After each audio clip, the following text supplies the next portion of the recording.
Vamos a hablar de arquitectura romana, pero ojo, no vamos a quedarnos en los edificios y ya. Vamos a entenderla como lo que de verdad fue, un lenguaje. Un lenguaje de poder diseñado, pensado para construir todo un imperio. Cualquiera que ve una ruina romana, pues lo primero que piensa es, qué bonito, ¿verdad? Una especie de postal del pasado. Pero, ¿y si detrás de esas piedras, de esas columnas, de esos arcos, hubiera algo más? Una historia. Una historia mucho más compleja que nos habla de poder, de control y, cómo no, de una ambición desmedida.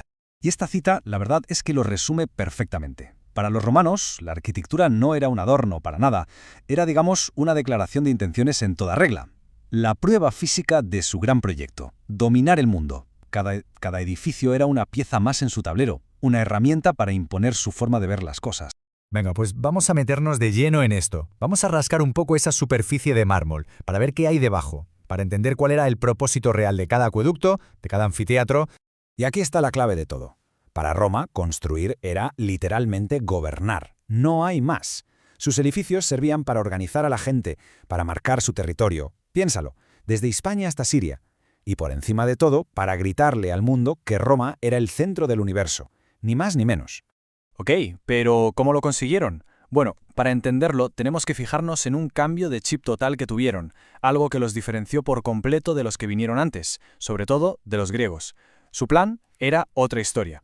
El contraste es que es brutal.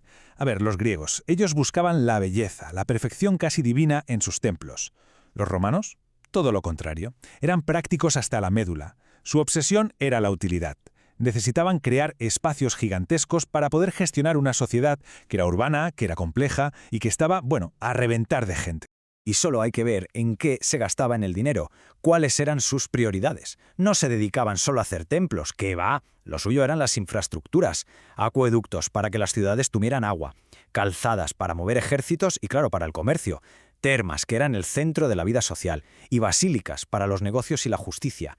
Esto en el fondo era pura ingeniería social, pero a una escala que te vuela la cabeza. Claro, la pregunta es, ¿cómo narices construyeron tanto, tan rápido y en tantos sitios? Pues la respuesta está en la tecnología.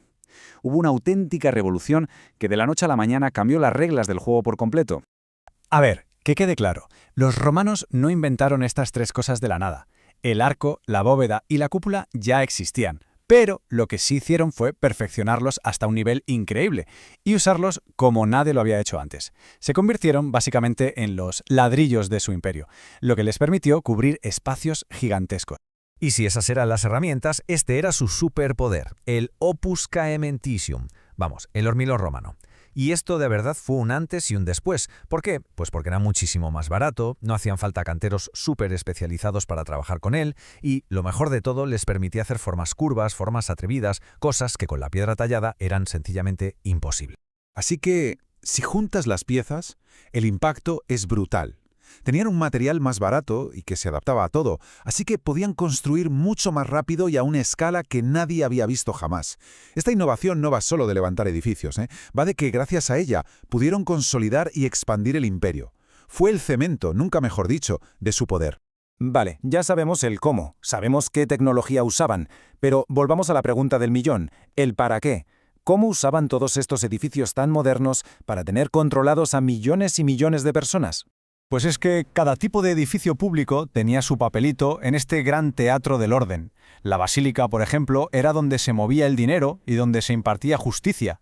Las termas eran el club social de la época, un sitio para relacionarse, sí, pero siempre bajo la atenta mirada del sistema. ¿Y el anfiteatro? Bueno, ¿qué decir del anfiteatro?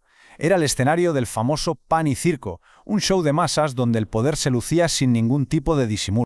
Y por supuesto, no nos podemos olvidar de la propaganda. Propaganda pura y dura grabada en piedra. Monumentos como la columna de Trajano o los Arcos de Triunfo eran en esencia los telediarios o las películas de acción de la época.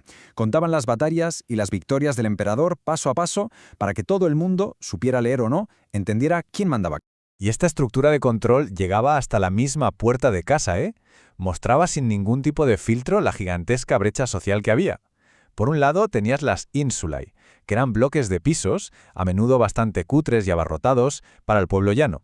Y por el otro, las domus y las villas de los ricos, auténticas palacios que no eran solo una casa, sino una forma de gritarle al mundo: mira cuánto poder y cuánto dinero tengo. Y después de todo este viaje, llegamos a la gran pregunta. Vale, muy interesante, pero ¿y a nosotros qué? ¿Qué tiene que ver esto con nuestro día a día 2000 después? Pues resulta que mucho más de lo que nos imaginamos. Pensemos en nuestras ciudades. Ese modelo de ciudad que Roma fue plantando por todo el imperio es que es la base de muchísimas ciudades de hoy en día.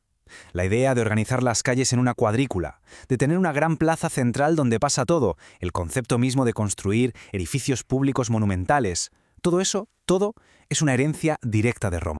Por eso mismo, mirar estos edificios no es solo una lección de historia y ya está. Es que nos obliga a hacernos preguntas sobre ahora mismo, sobre el problema del acceso a la vivienda, por ejemplo, o sobre cómo diseñamos nuestras plazas y parques, o sobre el poder que siguen teniendo hoy los grandes edificios para mandar un mensaje. Así que esa es la pregunta que queda flotando en el aire, ¿no? Si ahora mismo miramos por la ventana o paseamos por nuestra ciudad, ¿qué historia están contando nuestros rascacielos, nuestros estadios, nuestros barrios? ¿Qué valores, qué ideas de poder se están construyendo hoy con ladrillos y cemento? Porque al final, si hay una lección que nos deja Roma, es precisamente esa.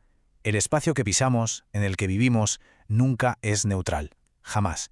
Siempre, siempre lleva una carga, una intención, una historia y, por supuesto, una dosis de poder. Y ser conscientes de ello es el primer paso para, de verdad, empezar a leer el mundo que nos rodea.